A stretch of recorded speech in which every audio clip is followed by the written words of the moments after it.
Andrew Williams. Thank you, Mr. Speaker.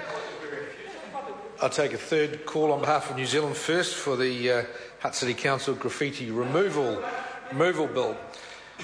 Mr. Speaker, can I just say that in looking at the background to Hutt City, it's very interesting to study this wonderful, relatively small by international standards, but a lovely size by New Zealand standards, city. And it's interesting on Women's Suffrage Day, where the women have had the vote for 119 years, that a small city in New Zealand would be getting its third reading, final reading, and putting this through the House and showing what local democracy is all about in this country. And at times, I'm sure many New Zealanders do ask, what is happening with local democracy in this country? When you look at when you look at what's happened in Canterbury, when you look at the steamroller that went through Auckland, when you look at the third, fourth, and fifth largest cities in New Zealand being put out of existence in Auckland with virtually no public consultation, certainly no referendum, and where you still have, Mr. Speaker, a city like Hutt City, which is able to still function fully with full democracy, full local democracy, and getting on with the job, as we heard before, but getting on the job in this case with bringing a good thing to their people and to their community.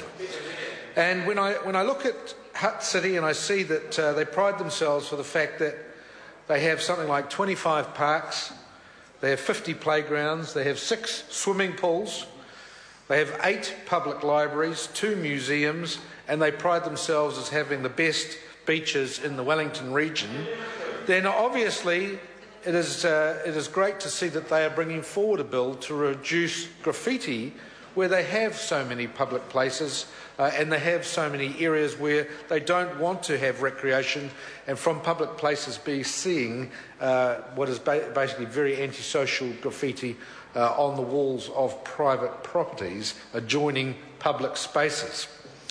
It also mentions that Hutt City has 10 secondary schools, 50 primary schools and 40 early childhood centres. They have a lot of young people in Hutt City.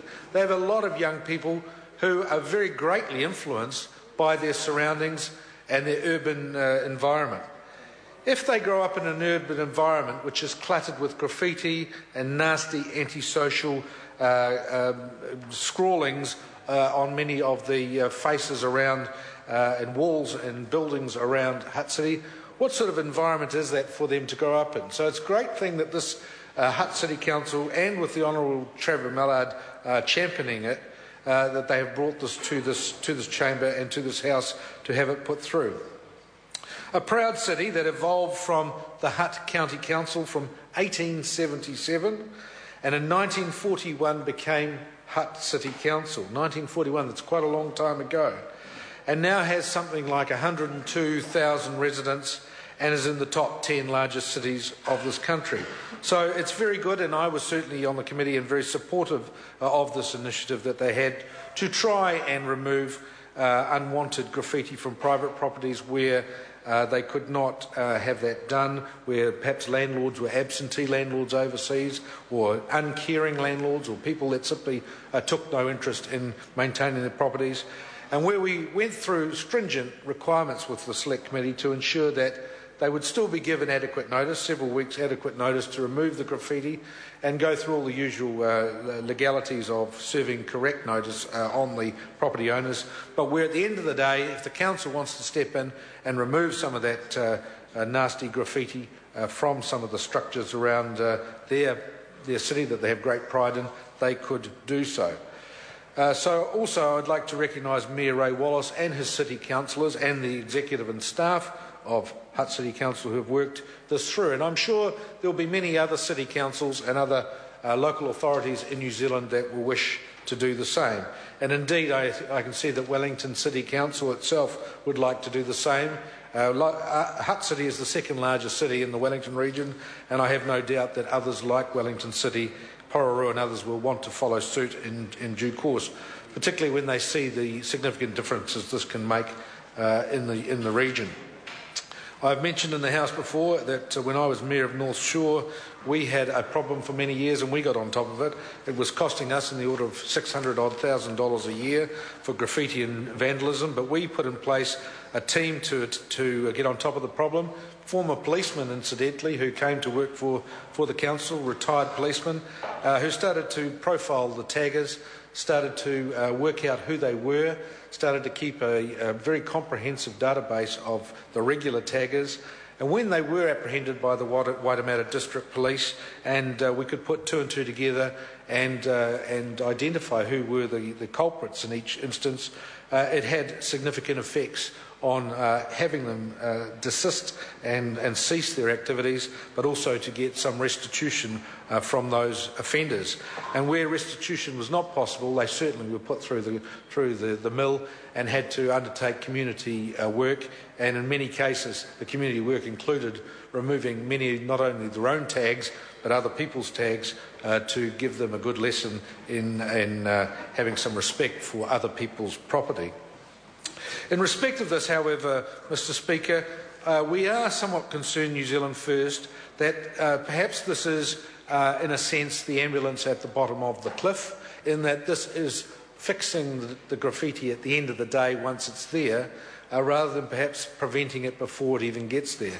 And that comes back to education of our young people, good schooling and good bringing up and good tuition from their teachers and from the parental guidance that they get, which is most important in this country. But also, Mr. Speaker, it comes back to resources within our police and our authorities to be able to ensure that people can get on top of this and the police can actually provide a presence in many of these communities so that this doesn't occur. Because at the end of the day, if there is not much of a police presence in our communities, you can end up in antisocial behaviour, and often the antisocial behaviour goes hand in hand with the likes of graffiti, tagging and vandalism. And often that in turn leads to much more serious crime. And at the end of the day, if we can knock it on the head before it even gets to that stage with greater police resources, so much the better. And in that regard, I was very pleased that a number of years ago, New Zealand First was the party that helped push through this House, this is a number of years ago, under a Labour government, to get another 1,000 police on the beat around New Zealand, 1,000 more police on the beat under the Labour government, supported by the initiative from New Zealand First to do that, negotiated by the Right Honourable Winston Peters to get 1,000 more police out there in our communities. And these are the sorts of resources that are needed, and these are the sorts of resources that are needed around our country to ensure that this happens. On another note, we also need to have safeguards, and one of the safeguards with graffiti and vandalism is ensuring that the source of the materials used is also restricted. In that respect, access to aerosol cans and keeping them in DIY stores and keeping them in dairies and other places in locked cabinets so that nobody can just walk in and grab one off the shelf or steal it or try and get away with it as a young minor. These are the sorts of things that we do have to do to ensure that we restrict the access, because obviously they have to use something to deface a fence, a wall, a house, a building, whatever, and often it is aerosol paints that are used. So access to those is very, very important. So in closing, Mr. Speaker, can I just again commend all those who are involved with this. This is a good initiative. This is local government doing what local government is good at. It's bringing the concerns of its people, of its citizens, of its communities to this Parliament and getting things done. This is allowing local government to speak on behalf of its people. This is ensuring that on the 119th anniversary of women's suffrage and giving women the vote, that a local voice is heard in the Hutt City Council and in this Parliament from the Hutt City Council. And Mr. Speaker, we certainly want to ensure that this sort of local democracy, local government, continues through all communities of New Zealand and is not steamrolled out of existence by a national government that really has very, very little interest in supporting the second tier of government in this country, a most important tier of government in this country that basically is the glue for our communities to operate. Thank you, Mr. Speaker. Call Jamie Lee Ross. Thank you, Mr.